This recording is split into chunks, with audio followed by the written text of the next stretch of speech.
Hello guys, मैं हूं आपके साथ साक्षी जोशी। ये यूट्यूब पे मेरी पहली वीडियो है और मैं इसमें आपको पूर्ण प्रतियोगिता में कीमत निर्धारण समझा दूंगी, क्योंकि आप लोग जो 12th में बच्चे हैं अभी, उनके लिए बहुत इंपॉर्टेंट क्वेश्चन है, क्योंकि ये आता है और बाज़ार में से एक क्वेश्चन तो पक्का बन सकता है, हो सकता है वो यही क्वेश्चन बन रहा हो, क्योंकि बनना ज़रूर है। चाहे वो पूर्ण प्रतियोगिता से बने या फिर वो एकाधिकारात्मक प्रतियोगिता से बने या फिर एकाधिकार बाज़ार से बने, बनता ज़रूर है। तो ये बहुत इंपॉर्टेंट क्वेश्चन है परीक्षा की दृष्टि से और मैं आपको एक एक टॉपिक बहुत अच्छे तरीके से क्लियर कर दूंगी, क्योंकि मैं भी जानती हूँ कि विद्यार्थी जीवन में क्या, कब, क्यों, कैसे, ये सवाल बहुत ज़्यादा आते हैं। तो आप लोग को डरने की ज़रूरत नहीं है। आप कमेंट बॉक्स में मुझे बताइए कि अर्थशास्त्र का आपको कौन सा टॉपिक क्लियर नहीं है, मैं आपको एक एक टॉपिक क्लियर कर दूंगी।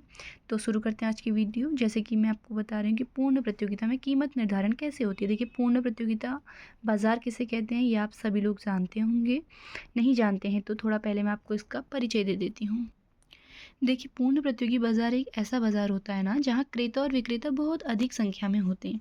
ठीक। और ये स्वतंत्र बाजार होता है। यहाँ दोनों मतलब क्या होते हैं, एक क्रेता और एक विक्रेता, मतलब एक नहीं होते, बहुत सारे क्रेता होते हैं, बहुत सारे विक्रेता होते हैं और उन्हें बाज़ार का पूर्ण ज्ञान रहता है।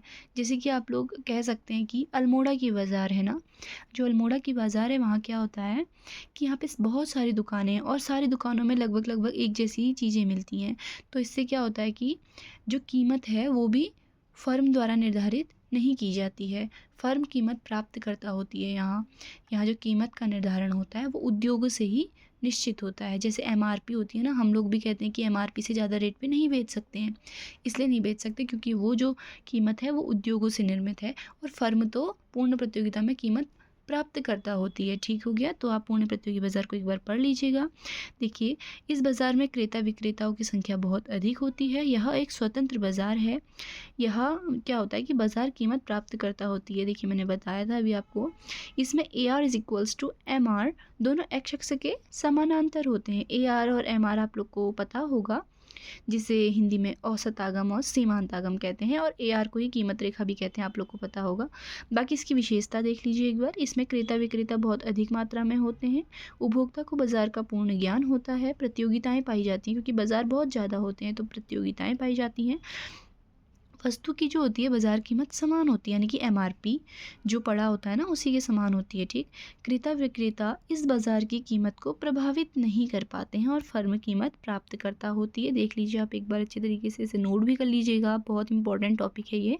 बाकी देखिए, कीमत निर्धारण कैसे होता है। कीमत निर्धारण के लिए 3 विचारधाराएं दी हैं। मार्शल से पहले के जो अर्थशास्त्री थे ना, उनके बीच में बहुत मतभेद रहा। किसी ने कहा मांग पक्ष से होता है, किसी ने कहा पूर्ति पक्ष से होता है। तो क्या था, देखिए, पहली विचारधारा के जो प्रतिपादक थे ना, वो डेविड रिकार्डो थे। उनके अनुसार किसी वस्तु की कीमत क्या होती है, उसकी लागत के अनुसार तय की जाती है। कि मतलब उस वस्तु को बनाने में कितने जो साधन लगते हैं ना, आपको पता है उत्पादन के 5 साधन होते हैं, तो उन 5 साधनों में कितना व्यय करना पड़ा है, उसके हिसाब से ही एक वस्तु की बाजार कीमत निर्धारित होती है। ऐसा डेविड रिकार्डो ने कहा था। और डेविड रिकार्डो ने क्या किया कि पूर्ति पक्ष पर ध्यान दिया और मांग पक्ष की उपेक्षा की। कहा मांग पक्ष से नहीं होता है, पूर्ति पक्ष से होता है जी ये तो। बाकी दूसरी विचारधारा जेवेंस और वॉलरस ने दी। बहुत ही इन्होंने क्या कहा, देखिए कि जो वस्तु की कीमत का निर्धारण है वो उपयोगिता के अनुसार होता है। लगान का तो इसमें कोई मतलब ही नहीं है। उन्होंने कहा कि उपयोगिता के आधार पर होता है इसका तो निर्धारण।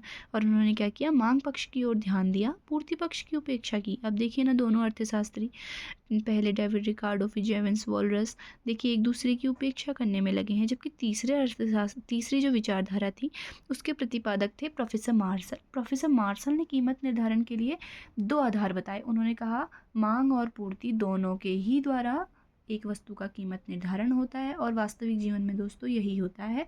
किसी वस्तु की मांग और किसी वस्तु की पूर्ति दोनों ही एक वस्तु की बाजार कीमत निर्धारण में बहुत उपयोगी होते हैं। और देखिए, ये एक बहुत इम्पोर्टेंट है और इसमें आप एक कोटेशन आपको मिल जाता है। देखिए, मार्शल ने जो है ना एक उदाहरण दिया।